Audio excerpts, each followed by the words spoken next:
If you have a Ram 2500 or 3500 5th gen with the gas motor, and you need to put an auxiliary battery or even a twin ARB compressor, we developed this system to be able to do both or one or the other of those units. It uses factory holes, very minimal modification to the truck.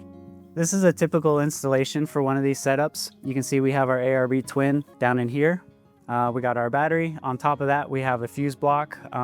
We're using 2 of those for the ARB power. And then we have another A&L that's open for auxiliary stuff. And then we have 4 bus style fuses in there. So we're using one of those for the switch for here. We're using another one for radio and a compressor ignition signal. One of our upgrades was this Alpha from Red Arc, and that'll get you better DC to DC charging. That unit will probably have to get mounted somewhere else, maybe to a bracket similar to this one. If you need more charging, this would be necessary, but for a simple system like this, that isolator works great. If you have any questions, if this is right for you or right for your vehicle, give us a call or look us up at nutthouseindustries.com.